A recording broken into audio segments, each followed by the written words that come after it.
ವೀಕ್ಷಕರೇ, ಸಾಧನೆ ಹೇಳೋದು ಬಹಳ ಈಸಿ. ಸಾಧನೆ ಅನ್ನೋದು 3 ಅಕ್ಷರ. ಆದರೆ ಅದನ್ನು ಸಾಧಿಸುವವರು ನಡೆದು ಬಂದ ಹಾದಿ ಇರುತ್ತಲ್ಲ, ಅದು ತುಂಬಾನೇ ಇಷ್ಟ ಕಷ್ಟಗಳನ್ನು ಮೆಟ್ಟು ನಿಂತಂಥ ರಹದಾರಿ ಆಗಿರುತ್ತೆ. ಇವತ್ತು ನಮ್ಮ ಜೊತೆಗೆ ವಿಶೇಷವಾದಂಥ ವ್ಯಕ್ತಿ ಇದ್ದಾರೆ. ಕೇವಲ ಒಂದು ಕ್ಷೇತ್ರದಲ್ಲಿ ಮಾತ್ರ ಅಲ್ಲ, ಹಲವು ಕ್ಷೇತ್ರದಲ್ಲಿ ಸಾಧನೆ ಮಾಡಿರುವ ವ್ಯಕ್ತಿ. 6 ವಿಶ್ವ ದಾಖಲೆಯನ್ನು ನಿರ್ಮಿಸಿರುವಂಥ ವ್ಯಕ್ತಿ. ಆ ವ್ಯಕ್ತಿಯ ಹಿಂದೆ ದೊಡ್ಡದೊಂದು ಶಕ್ತಿ ಇದೆ. ಹೌದು, ಇವತ್ತು ಅವ್ರು ಮಾಡಿರುವಂಥ ಸಾಧನೆಗೆ ಅವರ ಫ್ಯಾಮಿಲಿಯ ಸಪೋರ್ಟ್ ಕೂಡ ಇದೆ.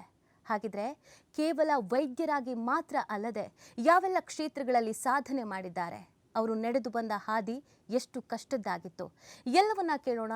ಅವರೇ ನಮ್ಮ ಇವತ್ತಿನ ಬಾಹುಬಲಿ, ಡಾಕ್ಟರ್ ರಾಹುಲ್ ದೇವರಾಜ್. ಮೊದಲಿಗೆ ರಾಹುಲ್ ಅವರೇ, ಕಾರ್ಯಕ್ರಮಕ್ಕೆ ಸ್ವಾಗತ.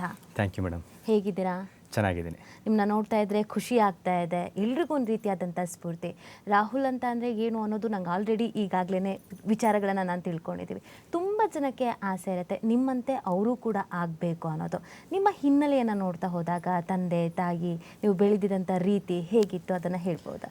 ಮೇಡಮ್, ನಮ್ಮದು ಮೂಲತಃ ಶಿವಮೊಗ್ಗ ಜಿಲ್ಲೆ ತೀರ್ಥಹಳ್ಳಿ ತಾಲೂಕಿನ ಮಂಡೇನಕೊಪ್ಪ ಅನ್ನುವಂಥ ಒಂದು ಪುಟ್ಟ ಗ್ರಾಮ.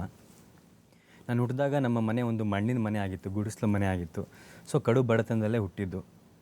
ಬಟ್ ನಮ್ಮ ಫ್ಯಾಮಿಲಿ ಬಗ್ಗೆ ಹೇಳೋದಾದರೆ, ನಮ್ಮ ಮುತ್ತಾತ ಸ್ವತಂತ್ರ ಹೋರಾಟಗಾರ ಆಗಿದ್ದರು, ಸಕ್ರಾ ನಾಯ್ಕ್ ಅಂತ. ನನ್ನ ತಾತ ಸುಂದರ್ ನಾಯ್ಕ್ ಅಂತ VSL ಮ್ಯಾನೇಜರ್ ಆಗಿದ್ದರು.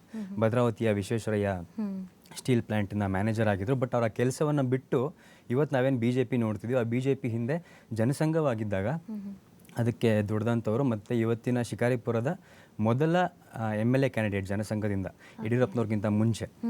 ಬಟ್ ಅವ್ರ ನಂತರ ತೀರ್ಕೊತಾರೆ. ಇನ್ನು ನಮ್ಮ ತಂದೆ ಬಗ್ಗೆ ಹೇಳಿದ್ರೆ, ನಮ್ಮ ತಂದೆ ಮಂಡೇನಕೊಪ್ಪ ದೇವರಾಜ್ ಅಂತ. ಸಣ್ಣ ವಯಸ್ಸಿಗೆ ತಮ್ಮ ತಂದೆ ತಾಯಿನ ಕಳ್ಕೊಂಡು, ಯಾರೂ ಇಲ್ಲದೆ ಅವ್ರಿವ್ರ ಮನೆಗಳಲ್ಲಿ ತಿಂದು, ಅವ್ರಿವ್ರ ಮನೆಗಳಲ್ಲಿ ವಾಸವಾಗಿದ್ದು, ದುಡಿಮೆಯನ್ನು ಮಾಡಿಕೊಂಡು, ಜೀವದ ಕೆಲಸಗಳನ್ನು ಮಾಡಿಕೊಂಡು, ತಾವು ಕೂಡ ಓದಿ ಇವತ್ತು ನಮ್ಮನ್ನು ಕೂಡ ಒಂದು ಹಂತಕ್ಕೆ ತಂದಿದ್ದಾರೆ.